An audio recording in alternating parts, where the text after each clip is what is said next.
এইটা ଆମ ବିଜ୍ଞାନ ବହି ୟା ଦେହର ଇତିହାସ ଦେଇଛି ଆମ ସାର୍ କରେକ୍ସନ୍ କରିକି ଦେଉଛନ୍ତି ଆମେ ସେଠି ପଢ଼ୁଛୁ। କୋଣାର୍କ ଚିତ୍ର ନ ଦେଇ ଅଲଗା ମନ୍ଦିର ଚିତ୍ର ଦେଇଛି। ସାହିତ୍ୟ ବହିରେ ଅମାବାସ୍ୟା ପୂର୍ଣ୍ଣିମା ଦେଇ 2026 ନ ଦେଇ 2025। ଦେଖନ୍ତୁ ଚଳିତ ବର୍ଷ ବହିକୁ ନେଇ ଅନେକ ବିବାଦ ସାମ୍ନାକୁ ଆସିଛି। ତେବେ ଆମେ ଅଛୁ ଏବେ ଏକ ଟ୍ୟୁସନରେ ଯୋଉଠି ଷଷ୍ଠ ସପ୍ତମ ଅଷ୍ଟମ ଶ୍ରେଣୀର ପିଲାମାନେ ପାଠ ପଢୁଛନ୍ତି। ତେବେ ମୋ ସହିତ ପିଲାମାନେ ଅଛନ୍ତି, ଆମେ ସିଧାସଳଖ ତାଙ୍କ ସହିତ ସିଧାସଳଖ ଆଲୋଚନା କରିବା ବାସ୍ତବରେ ସମସ୍ୟା କଣ ରହିଛି ବହିରେ, ଭୁଲ ତ୍ରୁଟି କେଉଁଠି ଅଛି। ଆପଣଙ୍କର ମାନେ ଏଇଟା କି ବହି? ଏଇଟା ସାହିତ୍ୟ ବହି। ତମ ନାଁଟା କଣ? ସସ୍ମିତା ସାଇଁ। କୋଉ ସ୍କୁଲରେ ପାଠ ପଢୁଛ? ଓଢା ସ୍କୁଲ। ଆଚ୍ଛା, କଣ ଏଇ ବହିରେ କଣ ମାନେ ତ୍ରୁଟି କଣ ରହିଛି? ସାହିତ୍ୟ ବହିରେ ବିଜ୍ଞାନକୁ ଦେଇଛନ୍ତି। କଣ ବିଜ୍ଞାନ ମାନେ ଅଛି ସାହିତ୍ୟ ବହିରେ? କଣ ବିଜ୍ଞାନ ଅଛି? ସବୁ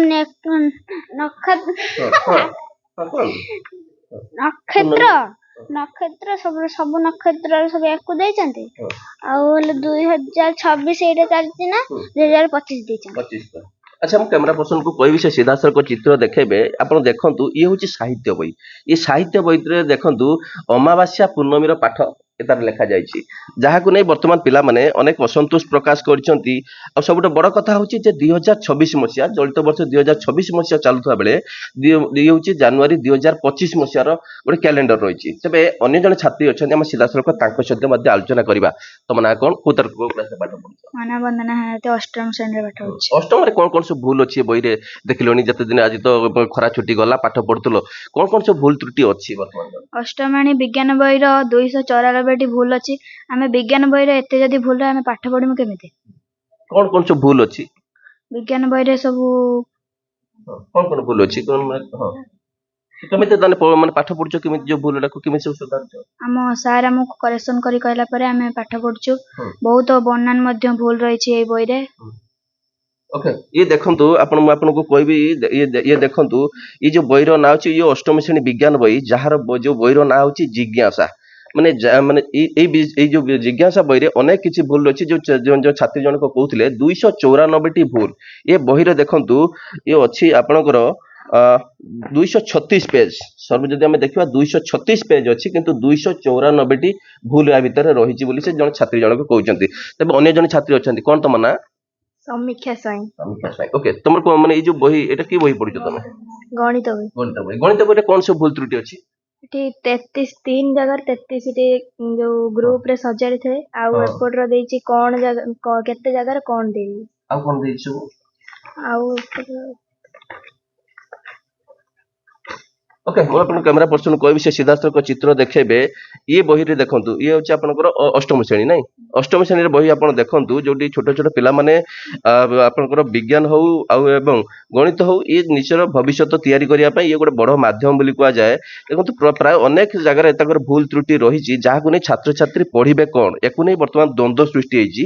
ତେବେ ଅନ୍ୟ ଛାତ୍ରଛାତ୍ରୀ ମାନେ ଅଛନ୍ତି, ଆମେ ସିଧାସଳଖ ତାଙ୍କର ମଧ୍ୟ ପ୍ରତିଜ୍ଞା ନେବା। କଣ ତମ ନାଁ? ସରୋଜିନୀ ସ୍ୱାଇଁ। କଣ ମାନେ କି ବହି ଆପଣ ପଢୁଛନ୍ତି? ସାମାଜିକ ବିଜ୍ଞାନ। ଆଚ୍ଛା, କଣ ତା ଦେହରେ ଭୁଲ ତ୍ରୁଟି କଣ ଅଛି? ଭୁଲ ତ୍ରୁଟି କଣ ଅଛି?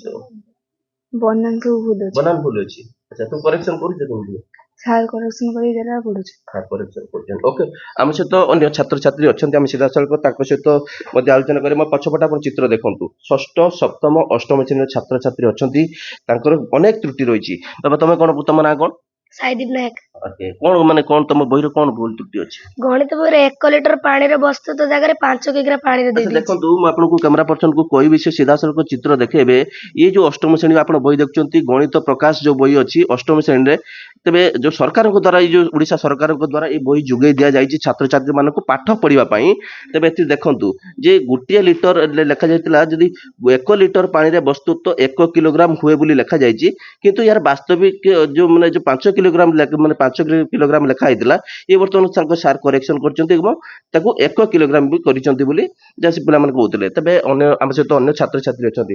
ତମେ କି ବହି ପାଠ ପଢୁଛ ବାବା? ବିଜ୍ଞାନ। କଣ ସବୁ ବିଜ୍ଞାନରେ ଭୁଲ ଅଛି? ବିଜ୍ଞାନର ସାମାଜିକ ବିଜ୍ଞାନ ଦେଇଛି। ଆଚ୍ଛା, ଓକେ, ଦେଖନ୍ତୁ ଇଏ ତ ନିଶ୍ଚିତ ଭାବେ ଗୋଟେ ବହୁତ ବଡ ତ୍ରୁଟି, ନାଇଁ କି? ଆଚ୍ଛା, ଦେଖନ୍ତୁ ଇଏ ହଉଛି ଆପଣଙ୍କର ବିଜ୍ଞାନ ଯୋଉ ସପ୍ତମ ଶ୍ରେଣୀ ଯୋଉ ପାଠ ପଢୁଛନ୍ତି, ଯୋଉ ପିଲାମାନେ ବିଜ୍ଞାନ ବହି ପାଠ ପଢୁଛନ୍ତି, ସେ ବିଜ୍ଞାନ ବହିରେ ଦେଖନ୍ତୁ ଆପଣଙ୍କର ଯୋଉ ପେଜ ନମ୍ବର 16ରେ ଦେଖନ୍ତୁ ସାହିତ୍ୟ ଇତିହାସ ବିଷୟରେ ପୁରା ଯାଇଛି। ସେ ବିଜ୍ଞାନ ବହିରେ ଇତିହାସ ପୁରା ଯାଇଛି, ଯାହା ମଧ୍ୟ ଛାତ୍ରଛାତ୍ରୀ ମାନେ ପଢିବାରେ ଅନେକ ତ୍ରୁଟି ହଉଛି। ଦେଖନ୍ତୁ ଏଠି ଆପଣ ଆସ ବୈଜ୍ଞାନିକଙ୍କୁ ଜାଣିବା ଇଏ ନିଶ୍ଚିତ ଭାବେ କୋଉଠି ନା କୋଉଠି ଛାତ୍ରଛାତ୍ରୀଙ୍କ ମନରେ ଆଘାତ ସୃଷ୍ଟି କରିଛି। ତେବେ ଅନ୍ୟ ଛାତ୍ରଛାତ୍ରୀ ମାନେ ଅଛନ୍ତି ଝିଅ ତମର କୋଉ କ୍ଲାସ ହେଲା?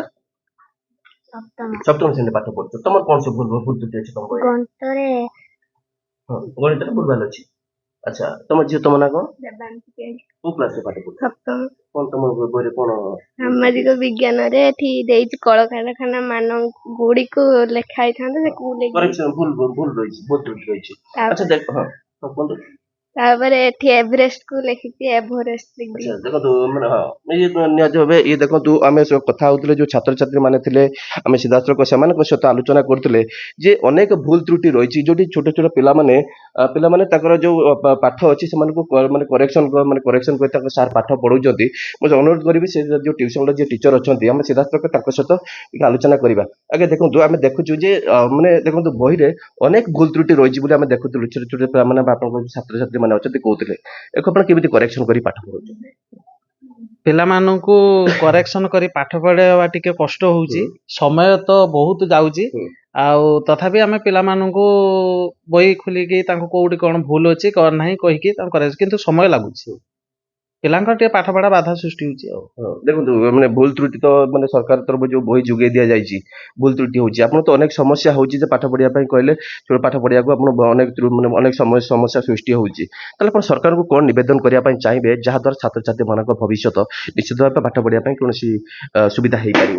ନା ଦେଖନ୍ତୁ ବର୍ତ୍ତମାନ ଯେ ବହି କରେକ୍ସନ କରିକି ପୁଣି ଦେଲା ବେଳକୁ 3-4 ମାସ ଲାଗିଗଲେ ବି ସୁଦ୍ଧା ଇଏ ପିଲାଙ୍କର ଭବିଷ୍ୟତ ଅନ୍ଧାର ରହିଯିବ। ଯେହେତୁ ସମୟ ଲାଗୁଛି ତେଣୁ ପିଲାଙ୍କର ପରୀକ୍ଷା ନିକଟ ପାଖେଇ ଆସିବ, ତେଣୁ ବହୁତ ଅସୁବିଧା ପିଲାମାନଙ୍କ ଭବିଷ୍ୟତ ସହିତ ଏଇଟା ଅସୁବିଧା ଖେଳ ହଉଛି। କଣ କଲେ ୟାର ସମାଧାନ କଣ କଲେ ମାନେ ହେଇପାରିବ ବୋଲି ଆପଣ ଭାବୁଛନ୍ତି? ଯଥାଶୀଘ୍ର ଯଦି ବହି କରେକ୍ସନ କରିକି ଯଦି 10-15 ଦିନ ଭିତରେ ବହି ଦେଇପାରନ୍ତେ ତାହେଲେ ସୁବିଧା ହେଇପାରନ୍ତା। ଓକେ, ନିହାତି ଭାବେ ଆମେ ସିଧାସଳଖ ଯୋଉ ଛାତ୍ରଛାତ୍ରୀ ମାନେ ଥିଲେ ତାଙ୍କ ସହିତ ଆଲୋଚନା କରିଥିଲେ ଏବଂ ଯିଏ ଶିକ୍ଷକ ଥିଲେ ଆମେ ସିଧାସଳଖ ତାଙ୍କ ସହିତ ମଧ୍ୟ ଆଲୋଚନା କରିଥିଲେ ଯେ ସେମାନଙ୍କର କହିବା କଥା ଯେ ଯୁଦ୍ଧକାଳୀନ ଭିତ୍ତିରେ ଯଦି ଛାତ୍ରଛାତ୍ରୀ ମାନଙ୍କୁ ବହି ଯୋଗାଇ ଦିଆଯାଆନ୍ତା ତାହେଲେ ଛାତ୍ରଛାତ୍ରୀ ମାନେ ସଠିକ ଭାବେ ପାଠ ପଢି ପାରନ୍ତେ।